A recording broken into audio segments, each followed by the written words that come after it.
সুযোগ নিচ্ছে, গায়ে হাত তুলছে বিনা কারণে। কেন? হ্যালো এভরিওয়ান, আমি Manisha and welcome back to my channel. সবাই কেমন আছো? আশা করছি তোমরা সবাই খুব ভালো আছো অ্যান্ড আমরাও কিন্তু অনেক অনেক ভালো আছি। আর আজকে কিন্তু আমরা বিষ্ণুপ্রিয়া গার্ডেনের সামনে দাঁড়িয়ে আছি। এত ঠান্ডা পড়েছে, সকালবেলা আমাদের এক জায়গায় যাওয়ার কথা ছিল, বাট সেখানে যাওয়া হয়নি। তো যাবো ভেবেছি, তাই জন্য কিন্তু আমরা 9:30 ট্রেনটা ধরবো। কোথায় যাবো সেটা তোমাদের সাথে শেয়ার করবো না, বাট আমি জানি তোমরা থাম্বনেল অ্যান্ড ক্যাপশন দেখে বুঝেই গেছো যে আমরা কোথায় যাচ্ছি। তো চলো সেখানেই যাওয়া যাক। আর ট্রেনটা মনে হয় একটু পরে চলে আসবে, স্টেশনটা কিন্তু ভিড় হয়ে গেছে। চলো।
তো ফাইনালি কিন্তু আমরা শিয়ালদায় নেমে গেছি, যেখানে আসার কথা ছিল আমাদের শ্যামসুন্দরী মায়ের কাছে কলকাতায়। তো এখানে নেমে গেছি। আর এত লাইন রাস্তা দিয়ে যখন আসছি বাসে করে, তখন দেখলাম যে প্রচুর লাইন। আমরা অনেকটা পিছিয়ে চলে এসেছি।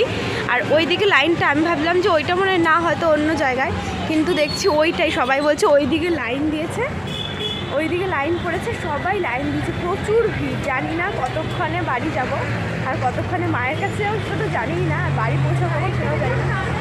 প্রচুর লাইন, ওই সবাই এখন যাচ্ছে। লাইনটা দেখে তাড়াতাড়ি হচ্ছে, তাড়াতাড়ি বলে তো ভালোই। আর এতক্ষণ ভিডিও একটুও করতে পারিনি, কিছুটা কিছুটা করে তোমার সাথে শেয়ার করেছিলাম। তার কারণ হচ্ছে আমার ফোনে একদম চার্জ নেই, 25% চার্জ আমার ফোনে। আমি সুইচ অফ করে ফোনটা রেখে দিয়েছিলাম।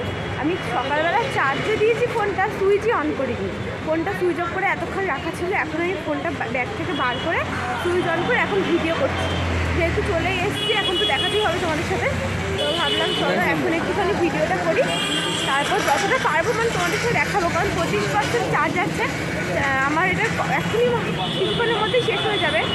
আর রাস্তাঘাটে থাকলে তো একটু ব্রাইটনেসটা বাড়িয়েও রাখতে হয়, আরও তাড়াতাড়ি শেষ হবে। কত ভিড়! আমরা না একটু ভেতর দিয়ে আসলাম, তাতেই দৌড়া দৌড়া দৌড়া, প্রচণ্ড ভিড়, কি বলবো।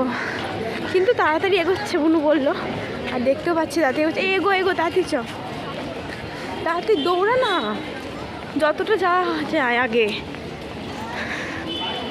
দৌড়া বাবা, লাইন কোথায় শেষ হয়েছে রে? দেখাতে যাচ্ছে না।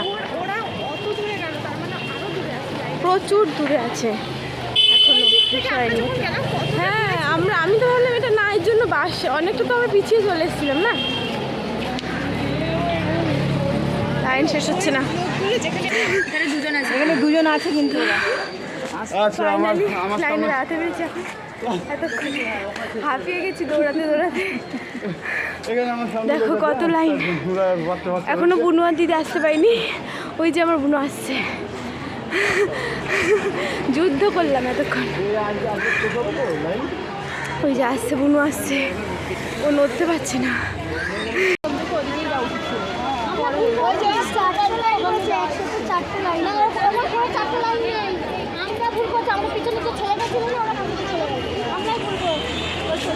আমরা এখন এরকমভাবে দাঁড়িয়ে আছি, অনেকক্ষণ ধরে লাইন দিয়েছি, কারণ অনেক ভিড়। আর 18 তারিখটা যেহেতু খুব ভালো একটা দিন, সেই কারণে যারা আগে ব্লগাররা গেছিলো তারা এটা বলে দিয়েছে। আর ওখানকার ঠাকুরমশাই তাদেরকে বলেছে এই দিনটাতে আরেকবার যেন তারা মাকে দর্শন করে।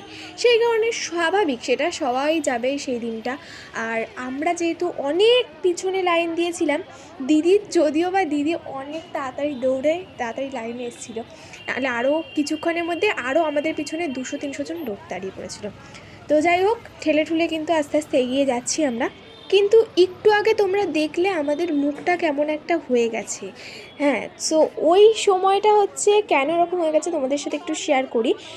এখানে সবাই বলছে যে পুজো হবে না, কারণ তোমাদের একটা মিনি ভ্লগের মাধ্যমে শেয়ার করেছিলাম যে ওখানে বে লাইনে সবাই ঢুকে পড়ছে, ঠিক আছে? তাই জন্য পুলিশরা অনেক আটকানোর চেষ্টা করেছে, তাও ঠিকমতো করতে পারেনি। তো গেটটা বন্ধ করে দিয়েছে আর বলেছে যে পুজো হবে না। সেই কারণে আমরা দেখছি খুব তাড়াতাড়ি আমরা লাইনে এগিয়ে যাচ্ছি। এই যে এই গলিটা দিয়ে কিন্তু ঢুকলেই মায়ের মন্দির। হ্যাঁ, মানে আমরা অনেকটা এগিয়ে এসেছিলাম, সব কিছু কিনেও ছিলাম ঠাকুরকে দেওয়ার জন্য, কিন্তু এই জায়গাটা হয়ে গেল এরকম। তোমাদের তো বললাম এই কারণেই গেটটা অফ করে দিয়েছিল, পুজো দিতে পারবে না বলে ওখান থেকে সবাই ফিরে আসছিলো একে একে, কারণ ওখানে মাইকে অ্যানাউন্স করে দিচ্ছিলো ওগুলো।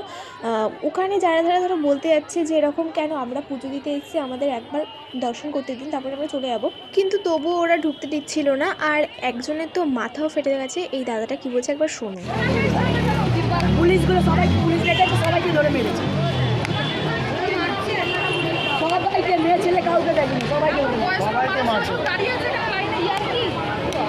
সকাল 10টা দিয়ে দাঁড়িয়ে লাইনে ওখানে মুখে গিয়ে বলছে মন্দির, আর যে যেমন দাঁড়িয়েছিলে কিছু করার নেই, বাড়ি চলে যাও, আর এখন দর্শন নেই। মানুষের কোনো দাম নেই, কুকুর ছাগল তো মানুষেরাই ভাইরাল করেছে এদেরকে, এবার এরাই এবার সুযোগ নিচ্ছে, গায়ে হাত তুলছে বিনা কারণে। কেন সকাল দিয়ে 7টা অবধি যে 7-8 ঘন্টা দাঁড়িয়ে রয়েছি নাকে, এটা হচ্ছে আমাদের দোষ।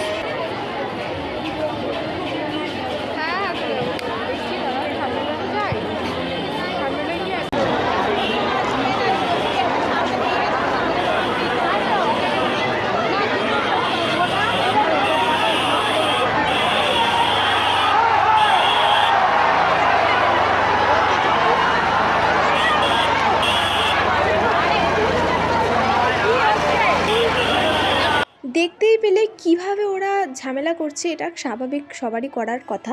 তো যাই হোক, আমরা ভাবতে পারিনি যে মাকে না দর্শন করেই চলে আসতে হবে। হয়তো আবার কোনো একদিন মায়ের দর্শন পাবো, আবার যাব। তো টাটা সবাইকে।